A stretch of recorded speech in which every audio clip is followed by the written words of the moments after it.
Hello, guys and gals. And on the theme of books that later became movies or TV shows, we have the Fantastic Mr. Fox. Now, I don't exactly remember when the Fantastic Mr. Fox came out. It was a stop motion animated film by I want to say Wes Anderson, but I'm not sure exactly. And don't quote me on that. Again, I'm just kind of spitballing here. Anyways, I've been seeing clips from the Fantastic Mr. Fox on YouTube, and it reminded me exactly how much I love the movie and how much I love the book, actually. Um, so, yeah.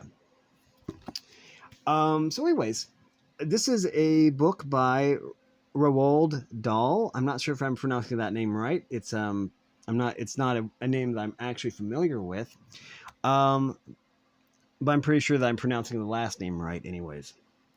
Of course, across the top it says the world's most scrumdiddlyumptious storyteller. Now, I'm not sure what the origin of that word is, but the term scrumdiddlyumptious, my grandmother used to actually use that term, and my aunt, and I'm not exactly sure where they exactly initially heard it, but it's a term that I haven't heard in a very, very long time. Now, they basically took a 90-page children's book and they turned it into a full-length stop-motion movie, which is always kind of interesting, really, because, I mean, I've actually seen like 400-page books get turned into movies, and so they actually had to add a lot of, what I would say, filler. But the movie is really so well written that you wouldn't really know that it was filler or that wasn't really even part of the book initially. So yeah. So what's it about? Well, that's a very good question. It's about the Fantastic Mr. Fox, who is a fox. I'm pretty sure.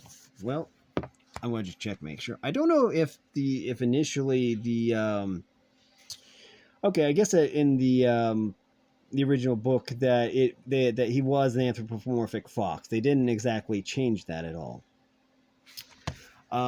Except that there are some differences between the book and the movie. I think that in the movie, I think he only had one son, and then he had a nephew come visit or something. In the book, he had 4 kids, I believe it was, 4 children. I know he had more than one. They cut down the number of kids that he had. Okay, well, I can't remember exactly. I think it was 4 kids that he had in the book, but it says right here. Yeah, 4 kids, or 4 kits, or whatever they call baby foxes these days. Other than that, that's very similar to the movie. So, anyways, there are 3 farmers, and they aren't the best people in the world, I would say. They're kind of greedy, and they all specialized in something interesting. I mean, they all specialized in something. 2 of them were portly. One of them was kind of like a squat little dwarf, and one of them was like really overweight and obese. Well, one of them was super thin. But let's see. It looks like Bogus was a chicken farmer. Bunce was a duck and goose farmer who apparently only ate goose livers and put them in donuts or something. And then there was Bean, who subsisted completely on cider, which was allowed to ferment and stuff like that. But that's not changed from the movie. And basically, farmers were tired of the Fantastic Mr. Fox stealing their stuff. So they decided to do something about it. As you can see from the cover, Mr. Fox gets his tail blown off, which can't be very pleasant.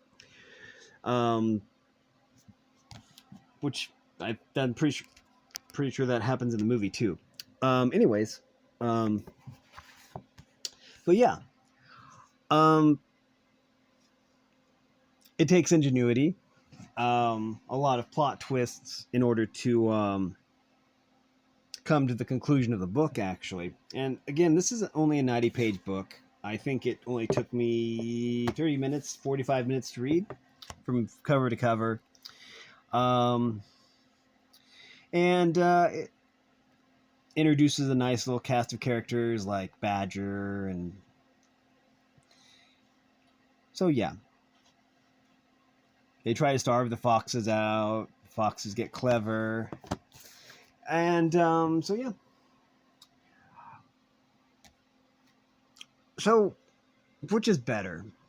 I think they both have merits. The book has merits, and the movie has its own merits as well. I think that a lot of people probably overlook the movie because they see it as a kids movie, but they should give it a try because it does have some really thoughtful messages to it.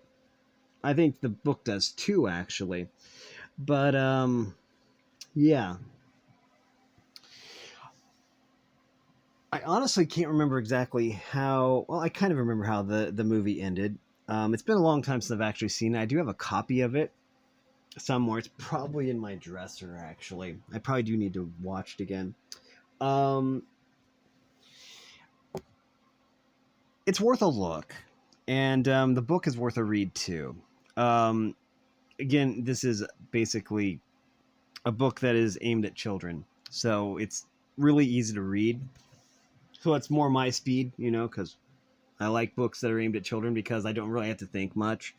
Um, which is, I like books that are simply written. A good example of this would be the Daniel X series franchise, because those books are basically written for kids to understand, even if it's like um, complex theories and stuff like that. They're written in such a way that, I mean, James Patterson um, wrote the well with a co-author wrote each of the Daniel X books. I think there's 6 of those, and some of those introduced really complex concepts, concepts of time travel, concepts of physics, and stuff like that. But they were written in such a way that even a child could understand them, and I like that. Probably one of my favorite franchises would be the Daniel X um, franchise. It'd be nice to see that franchise modified into a movie or a TV show. And I think they've tried before, but it just got stuck in, development limbo, with people not knowing where to go with it. Um, which is kind of sad because it's probably one of my favorite franchises around. But this is about the Fantastic Mr. Fox. And he is a fantastic fox with a very keen mind. Um, I think this book is very well written as well. Even if you've seen the movie, you should probably read the book, just basically because it doesn't take too long to read, and it's nice to know where all the where where the source is, I would say. And yeah, um, granted, they did have to take a few liberties with the movie, and that's the case. But I don't think I've ever actually heard anybody actually complain about the Fantastic Mr. Fox movie. Um, if anything, rewatching some of the clips on YouTube, I've seen people say, "Oh, well, I used to think this was like a movie aimed at kids, but I watched it and I loved it, and everyone should watch it." And it's nice to, hear people say that, or see people say that, um, because it's kind of a heartfelt story, and so yeah. But anyways, this is a book that is worth a watch. So is the movie. If you can find the movie, it's probably free somewhere on some streaming service. Probably, I don't know. But oh, good, my video just got done uploading. Good. Anyways, that is it's worth a watch. I will say that. But anyways, the movie's worth a watch. The book is worth a read.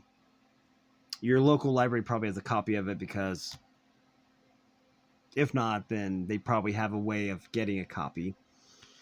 Here in Illinois, we have interlibrary loans, or rails, I think, or something like that. But anyways, you'd think that rails would have something to do with trains, but I don't think it does. I don't even I don't even remember what it stands for. But Regional Allied Illinois Library System, or something like that. I don't know. I'm just making that. I don't even know what it means, but I just know that we get books through it, and I can even get movies through it too, which is kind of cool. But anyways, but yeah, in my opinion, and again, it's just an opinion. This book is worth a read, and if you can find the movie is worth a watch. But again, those are just my opinions. That's going to do it for this video. If you like this content, make sure you like and subscribe, ring the bell so you know when I upload. Also, if you want to support me in any way, or if you want to join the Discord server, all the information will be in the description below. And as always, thanks for watching, everyone. You are loved, and have a great day.